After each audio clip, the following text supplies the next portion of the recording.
কিছুটা স্বস্তির বিষয় যে আমাদের ছোট্ট সোনামণি আসিয়া মাগুরার সবচেয়ে কলঙ্কিত যে ঘটনা, আসিয়াকে যে নির্মমভাবে মার্ডার করলো এবং মার্ডার করার আগে যে বীভৎসভাবে তাকে দর্শন করলো, ছোট্ট এই ফুলটিকে অমানসিকভাবে, যে হিট্টু শেখকে বাংলাদেশ আদালত আজ মৃত্যুদণ্ড কার্যকর করার রায় দিয়েছে। এটা পরিবারের সদস্যরা কিছুটা আফসোসও জানিয়েছে যে সহযোগী অপর 3 সদস্যকে যেন এই মামলায় অন্তর্ভুক্ত করা হয়।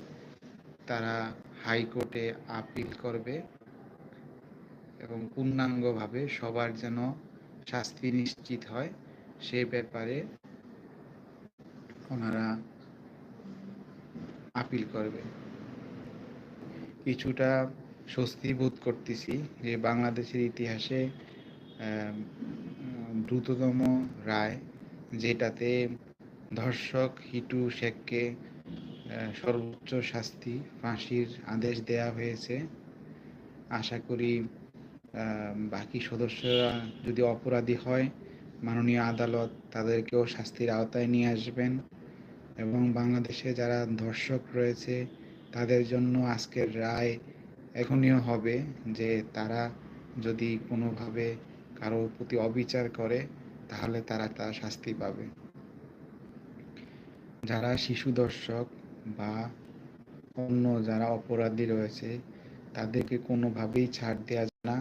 সবচেয়ে বড় কথা, ফ্যামিলির মধ্যে আপনজন যারা, কেউ যদি শিশু নিপীড়ক হয় এবং অত্যাচার করে তাহলে অবশ্যই পরিবার অন্য সদস্যরা বিষয়টিকে না লুকিয়ে আমাদের সমাজের কাছে অবশ্যই বলা উচিত।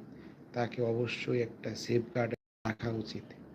তাহলেই একটা শিশু, একটা মেয়ে সন্তান তার সমাজে শান্তিতে নিরাপদে বাঁচতে পারবে, নতুবা